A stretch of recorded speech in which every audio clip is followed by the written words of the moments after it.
Hello and welcome to Mentoring the Mentors, an institute that accelerates your learning curve. My dear educators, let's talk about AIL and classroom management. Sometimes it becomes a challenge for us, like during AIL, like how to manage the class. It becomes challenging for us. So let's talk about a few tips how we can manage our class.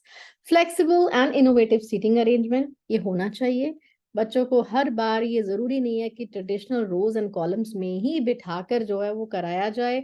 पढ़ाते जैसे हम lecture method में उस तरीके से हमेशा नहीं बिठाना है.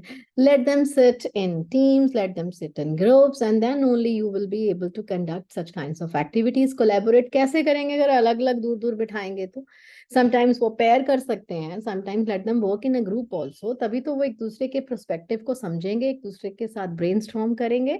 So हमें seating arrangement का ध्यान रखना है. We have to keep on changing the seating arrangement for our students. एक ही seating arrangement monotonous हो जाता है. Right, you can explore number of seating arrangements I have already shared on my channel where I discussed classroom management. So my dear educators, teachers, facilitators, वो आराम से classroom में ऐसे space होना चाहिए कि वो इजीली मूव कर सके, बच्चों के साथ बात कर सके, इंटरेक्ट कर सके, उनसे पूछ सकें कि कहाँ पर उनको क्या दिक्कत आ रही है, उनको जहां जहां पर जरूरत है इसका फोल्ड कर सकें, उनको हैंड होल्डिंग प्रोवाइड कर सकें. जो एआईएल पेडागोजी है ये रिकमेंड करता है कि स्टूडेंट्स ग्रुप में काम करें, उनका एंगेजमेंट हो, active engagement. They should not be the passive listeners, बल्कि एक्टिवली एंगेज हो. And at secondary stage students can group themselves based on requirement of a particular activity and not be bound by a fixed sitting pattern. ये हमने पहले ही बात किया. Dynamic होना चाहिए, flexible होना चाहिए क्लासरूम का जो सीटिंग प्लान है. Let them group accordingly. And groups का जो कॉन्फ़िगरेशन है इट कैन कीप चेंजिंग, ताकि बच्चों को हर एक के साथ बैठकर उनके साथ डिस्कस करने का मौका मिले. ये नहीं है कि आप साल के शुरू में एक ग्रुप बना दे, बच्चों को डिवाइड कर दिया रोल नंबर वाइज, राइट. तो सपोज 40 बच्चे हैं, आपने 5 ग्रुप बना दिया 8-8 बच्चों के, तो रोल नंबर वाइज साल के एंड में वही चल रहे हैं. वो नहीं होना चाहिए. Keep on changing. And inclusion and diversity are encouraged. जो आप ग्रुप बनाते हो वो हेट्रोजीनियस होने चाहिए, वो इंक्लूसिव होने चाहिए. उसमें हर एक डिफरेंट आई मीन जो जेंडर्स के स्टूडेंट्स हों, डिफरेंट एबिलिटीज के स्टूडेंट्स हों, डिफरेंट लर्निंग स्टाइल्स के स्टूडेंट्स हों, डिफरेंट cultural background के students हों, so that together they can sit and brainstorm. Inclusion and diversity this we have already discussed. और जो स्टूडेंट्स का वर्क है वो क्लासरूम में डिस्प्ले हो ताकि उनको मोटिवेशन मिले, राइट. एंड क्लासरूम के जो रिसोर्सेज हैं इजीली एक्सेसिबल हो दोनों के लिए, स्टूडेंट्स के लिए भी और टीचर्स के लिए भी. और परफॉर्मेंस एरिया जो है क्लासरूम में एडिक्वेट होना चाहिए. आपको कभी कभी सीट से एक साइड पर करके अपना वो स्पेस है उसको प्रॉपरली यूटिलाइज करना चाहिए, so that students they can come forward and they can explain, they can share, they can present. So अब हम बात करेंगे डिस्प्ले कहाँ करेंगे आर्ट वर्क और कैसे करेंगे.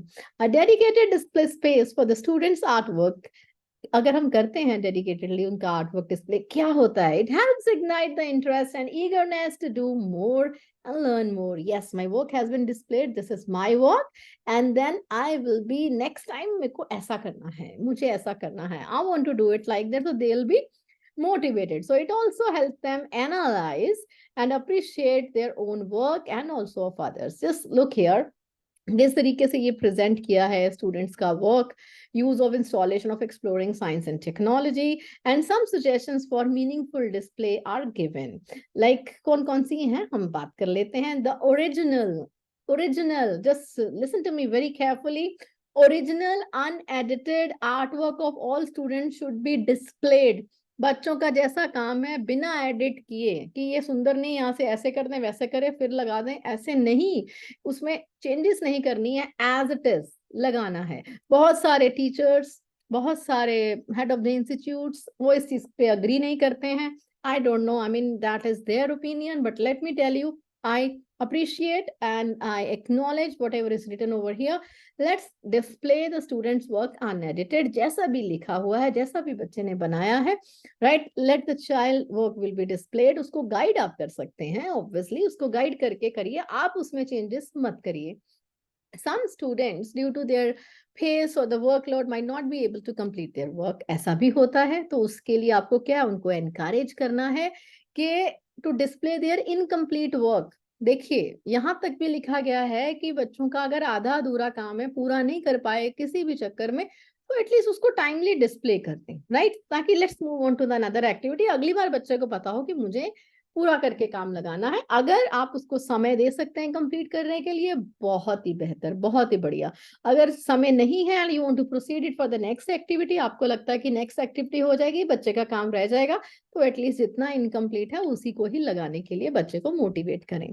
क्लासरूम की दीवारें, कॉरिडोर की दीवारें, बुलेटिन बोर्ड, नोटिस बोर्ड, जहां जहां भी आपको डिस्प्ले करने की परमिशन है और जहां पे आप कर सकते हैं, as per discussion with your management, use each and every space, each and every corner, वहां पर आप इंस्टॉल कर सकते हैं बच्चों का काम। And innovation can be encourage to find suggest new display spaces, कि बच्चों को बोलिए आप बताइए और कहाँ पर वर्क हम डिस्प्ले कर सकते हैं। Every student should be appreciated for their participation. See, everybody wants appreciation. किसको न appreciation अच्छी नहीं लगती, right? खाना बनाएंगे, किसी को खिलाते भी हैं, तो अगर वो बताए ना कि खाना अच्छा बना है यार, आज स्वाद आ गया, उंगलियां चाटते रह गए, मजा आ गया, राइट? तो अप्रिसिएशन तो सबको मिलनी चाहिए ना, माँ के हाथ का खाना, राइट? तो माँ को थोड़ा सा अप्रिसिएशन तो मिलना चाहिए ना, तो आपको करना चाहिए। तो इसी तरीके से जब बच्चे काम करते हैं, उनको मोटिवेट तो हम करेंगे, बहुत अच्छा किया बेटा, वेल डन अमिन, ठीक है, अप्रिशिएट, उसके वर्क को करिए, बच्चे को भी करिए। वर्क की अप्रिसिएशन ऑटोमेटिकली बच्चे की अप्रिसिएशन बन जाएगी, राइट? बस ईगो सेंट्रिक अप्रिसिएशन नहीं होना चाहिए कि एक ही बच्चे को हमेशा अप्रिशिएट किया और बाकी नहीं, तो वो ईगो क्रिएट करेगा, वो नहीं होना चाहिए, उसको हमें ध्यान में रखना है।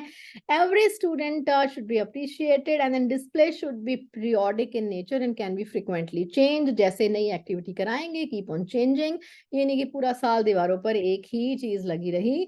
स्टूडेंट्स को एनकरेज करेंगे ताकि वो चार्ज लें डिस्प्ले का, कि अभी कौन से ग्रुप की टर्न है डिस्प्ले करने की, दूसरे ग्रुप की टर्न है डिस्प्ले करने की, तो वो उनकी रिस्पॉन्सिबिलिटी लें, right? So give them some charge, give them some responsibility. Apart from the students work, they can also keep the work of the great artist. किसी great artist का काम है वो भी डिस्प्ले हो सकता है, क्योंकि बच्चों को उससे मोटिवेशन मिलेगी। And digital display of the artwork can also be prepared and it can be done either individually or in the groups. A website or the page, social media page can be created where students, they can share pictures, videos, animations, and games, comics, etc. If you have not given permission to the students to upload, like to for the safety and security, what you can do is you can upload the same for your children. Their work should be there on the social media. So this was all about classroom management and display of the student work.